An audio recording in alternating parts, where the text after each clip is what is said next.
నమస్కారం సార్. నమస్తే. సీఎం సొంత జిల్లా కడపలోనే భారతీ సిమెంట్స్కి సంబంధించిన లారీలను అక్కడ ప్రజలు అడ్డుకోవటం జరిగింది అని చెప్పి వార్తలు వస్తున్నాయి సార్. అసలు ఆ లారీలను ఎందుకు ఆపారు? భారతీ సిమెంట్స్ లారీలని మరి కమలాపురం మండలంలోనే ఆపారంటే ఎంత ధైర్యం! అది సీఎం గారి ఫ్యాక్టరీ లారీలని ఆపే ధైర్యం అక్కడ గ్రామస్తులు చేశారంటే ముందుగా వాళ్ళని అభినందించాల. ఎందుకంటే వాళ్ళని బాధలు పడ్డారు.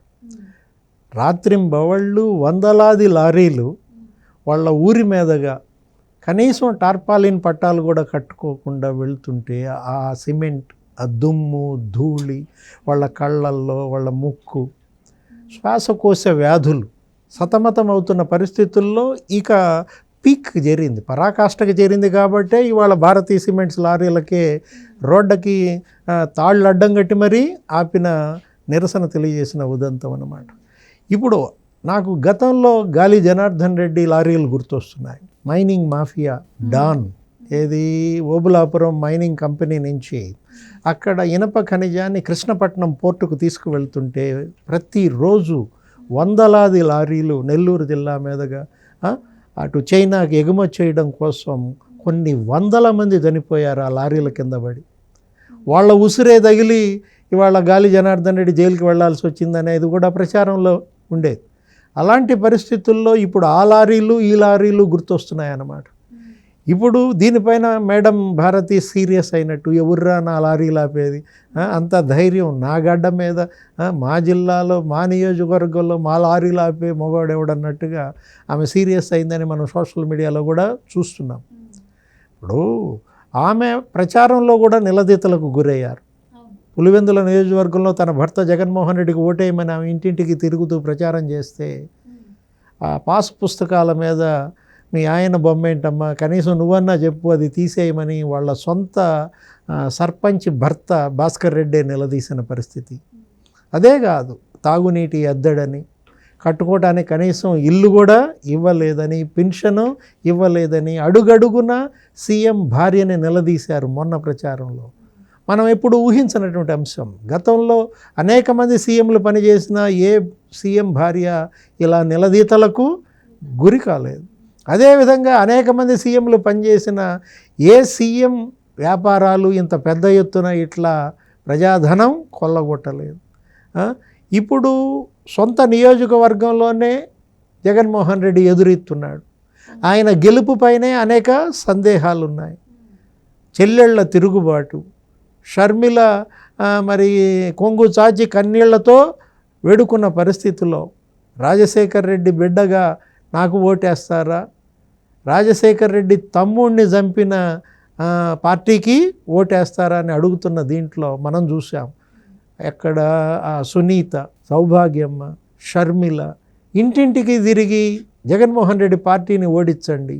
అసలు ఈ కేసులో వివేకానంద రెడ్డి హత్య కేసులో ముద్దాయి భారతీరెడ్డి, తర్వాత జగన్మోహన్ రెడ్డి, వీళ్ళే దీనికి ప్రధాన సూత్రధారులని వాళ్ళు చేసిన ఆరోపణల నేపథ్యంలో అక్కడ అసెంబ్లీ పులివెందులకు బీటెక్ రవి అక్కడ చాలా ఆధిక్యంలో ఉన్నాడన్న ప్రచారం, కడప ఎంపీగా షర్మిల గెలుస్తోందన్న ప్రచారం.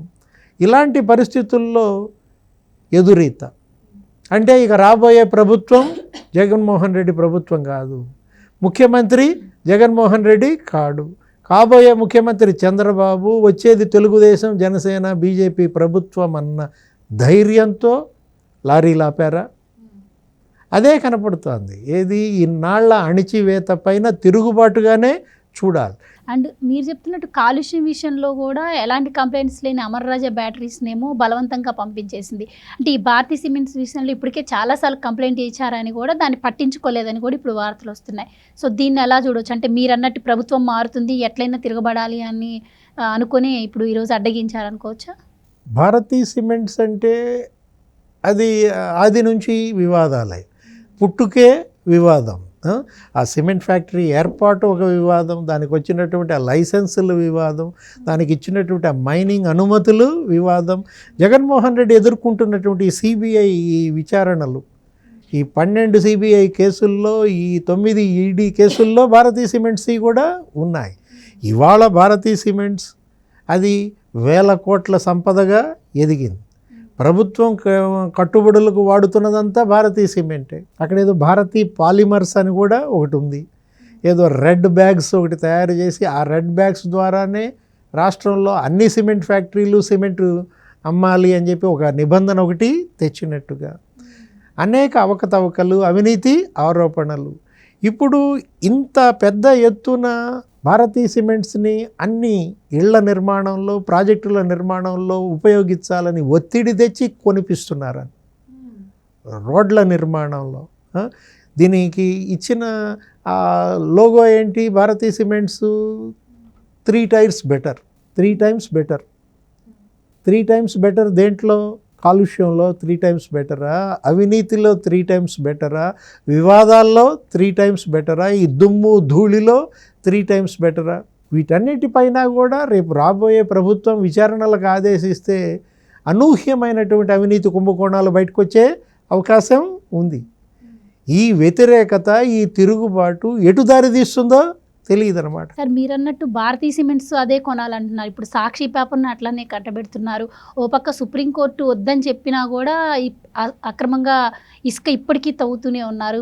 మైనింగ్ మాఫియా ఇదంతా ఏంటి సార్? హిట్లర్ పాలన సాగుతుందని అనుకోవచ్చా ఏపీలో? ఏ ముఖ్యమంత్రి గతంలో ఆంధ్రప్రదేశ్కి 16 మంది ముఖ్యమంత్రులు పనిచేసిన ప్రభుత్వం ద్వారా తమ వ్యాపారాలు పెంచుకోలేదు. ప్రజల ధనాన్ని ఉపయోగించుకుని తమ వ్యాపారాలు స్థాపించలేదు. ఇప్పుడు సాక్షి ఇవాళ దానిలోకి వచ్చిన పెట్టుబడులు ఎలా వచ్చాయో తెలుసు. ఈ కేసులన్నింటిలో అది కూడా ఉంది. 5 ఏళ్ళు జగన్మోహన్ రెడ్డి ముఖ్యమంత్రి కాగానే సాక్షి యొక్క సంపద ఎంత పెరిగిందో మనం చూసాం. సాక్షి యాడ్స్ కానీ, అసలు సాక్షికి యాడ్స్ ఇవ్వడం కోసమే ఈ స్కీములన్నీ కూడా 3-4 సార్లు బటన్ నొక్కటం బిగించేశారు. ఇప్పుడు 170 బటన్లు, 130 బటన్లు కాదు మనం చూడాల్సింది, 130 యాడ్స్ చూడాలి. జగన్మోహన్ రెడ్డి బటన్ నొక్కేది ప్రజల ఖాతాల్లో డబ్బులు వేయడం కోసం కాదు, తన కంపెనీ ఖాతాల్లో డబ్బులు వేయడం కోసం ఆయన బటన్లు నొక్కుతున్నాడు. వీళ్ళకి ఇచ్చేది వీళ్ళు చూసుకుంటున్నారు కానీ అసలు సాక్షి ఖాతాల్లో ఎంత పడుతుందో చూడటం లేదు. వేల కోట్ల రూపాయల యాడ్స్ ఒక సాక్షి పేపర్కే ఈ 5 ఏళ్లలో ఇచ్చారు. అదో పెద్ద స్కామ్. రేపొద్దున రాబోయే ప్రభుత్వం దాని మీద కనుక మళ్ళీ విచారణకు ఆదేశిస్తే మళ్ళీ ఇంకెన్ని నెలలు, ఏళ్ళు జైళ్ళకి వెళ్ళాలో. ఈ వాలంటీర్లతో కొనిపించేది సాక్షి పేపరే, సచివాలయాల్లో వేయించుకునేది సాక్షి పేపరే. ఏ విధంగా 5 ఏళ్ల జగన్మోహన్ రెడ్డి అధికారంలో ప్రభుత్వాన్ని ఉపయోగించుకుని తన కంపెనీల ఆస్తులను 100 రెట్లు ఎలా పెంచుకున్నారనేది మరో క్విడ్ ప్రోకో. సార్, ఇప్పుడు ఆయన సొంత జిల్లా కడపలోని తిరుగుబాటు అంటే ఇంకా ఆయన పతనం మొదలైనట్టేనా అక్కడి నుంచే అనుకోవచ్చా?